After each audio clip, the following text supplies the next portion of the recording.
To welcome you to BMORENEWS.com, the news before the news, where we uncover the truth. Miss Viola Bell, community mother, leader in the Park Heights community. Is that correct? Yes, it is. And where are we? We are at the NEA Performing Arts and Community Learning Center, which is the place of operation for United Hope Community Development Corporation. And it's very beautiful in here. Thank you. And is this a summer program? No, this is a year-round program. We've had this building since 1998. We fund it ourselves out of the projects that we do of self-sustaining ourselves. And we don't get any funding, but we are a self-sustaining organization, and we believe in doing for ourselves, and this center is the result of what we've done for ourselves for our 16 years in existence. And I gotta say, it's very nice and cool in here because it's. Thank you. And I don't even have the air conditioning on. It's hot as the blazes outside. And this is a rehab building? Yeah, well, this was a 10-year vacant building in the community, as you see the many vacant buildings in our community. But we took charge of this one and we purchased it ourselves.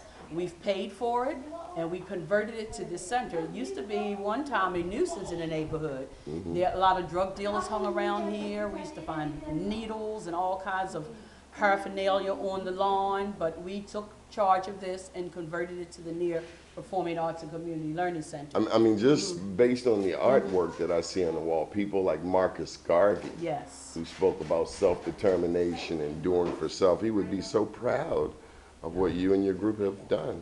And we named it NEA because NEA is the fifth principle of the Nguzo Saba, which stands for purpose.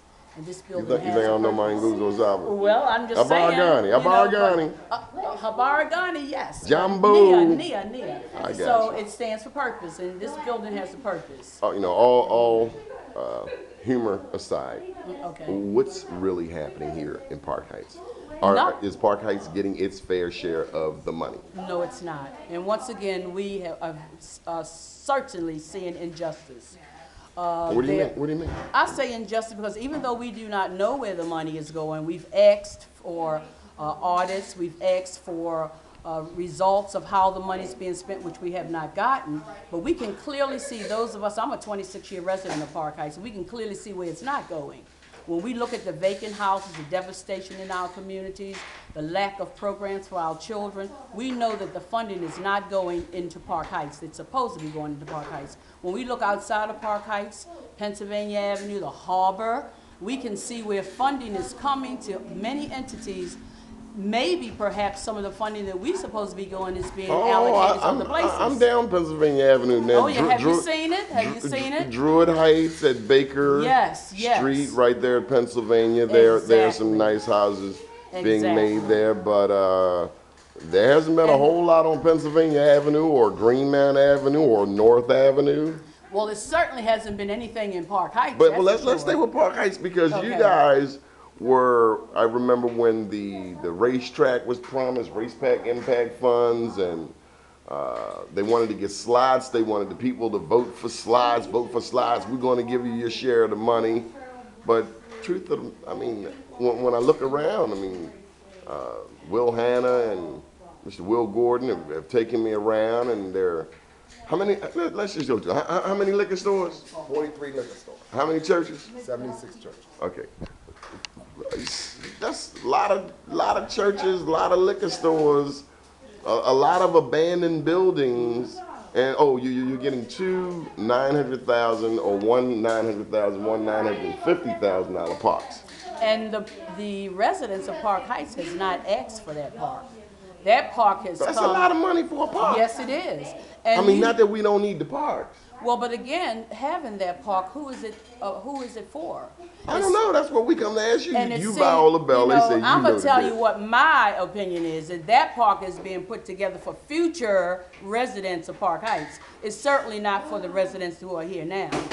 Because when you think of $900,000, when you look at the numerous vacant houses, dilapidated communities, that $900,000 could do a great deed to some of these communities and some of these blocks that really need houses demolished. This is a mayoral election in 61 days, September the 13th, 2011. There are some candidates running for mayor, people running for city council.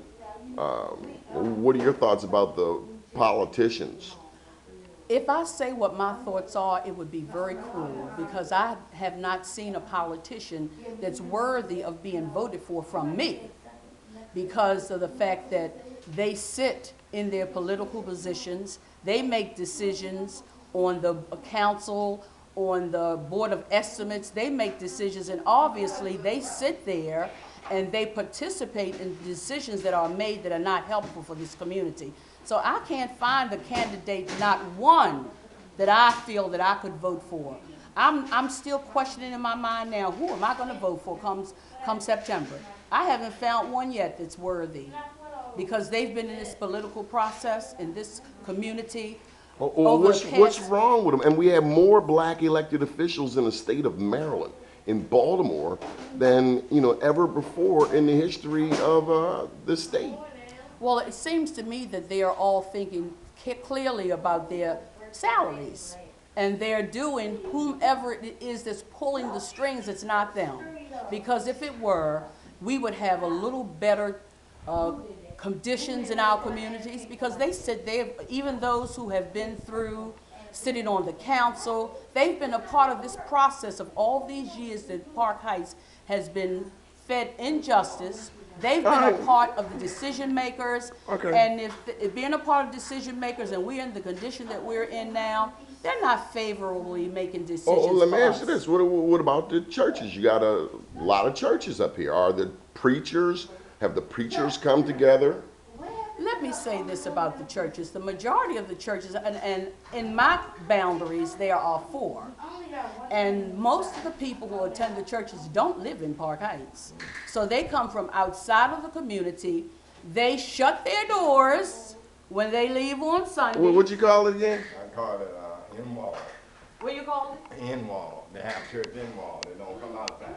No, they don't. In-wall church. And that's it. And oftentimes, when you see them in the neighborhoods, they look around and they're very skeptical about the people. They don't come out and blend with the people. No, they do not. No, they do not.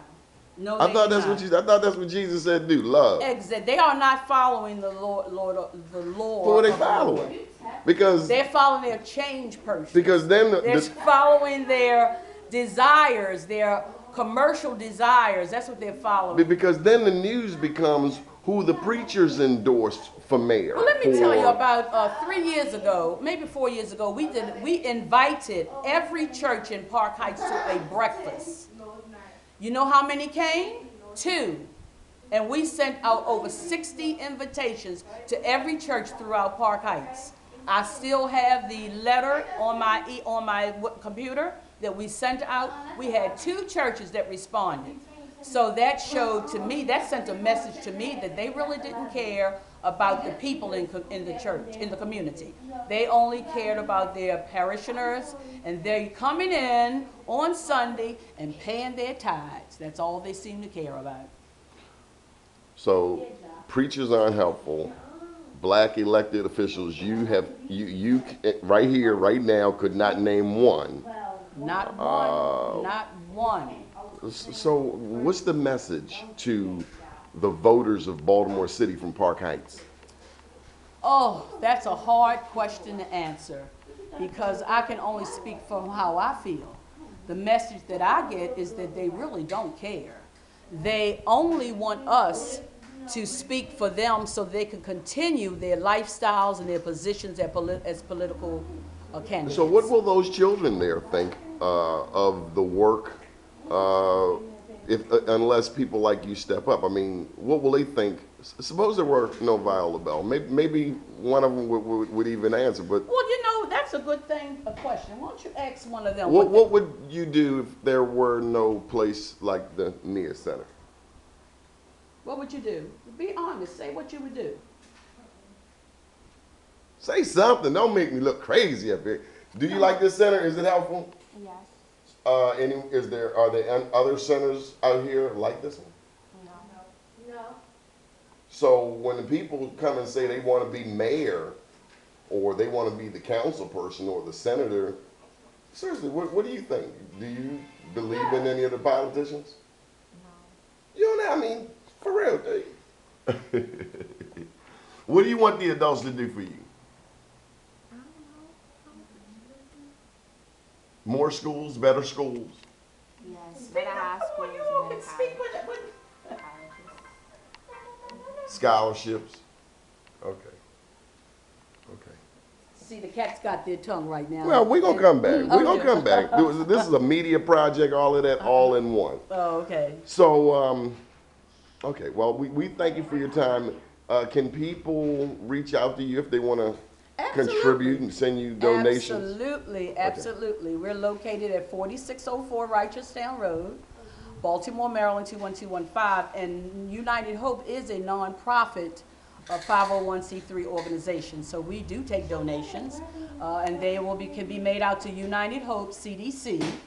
And the address again is 4604 Righteoustown Road, 21215 Baltimore, Maryland. And I could be located located here. I could be contacted at 443-756-6429.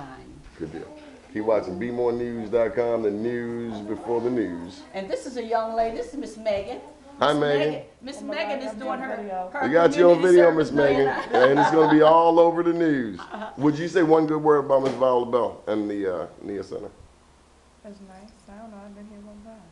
Okay, good enough. Well, we won't be calling that for Love the your earrings. Okay, good stuff. Well, thank you, Miss Viola Bell. Thank you. You're welcome. And thank you, young people, and stay cool and keep on the computers. Y'all on Facebook? Yeah. But they can't answer no other questions. Keep watching the news before the news, where we uncover the truth.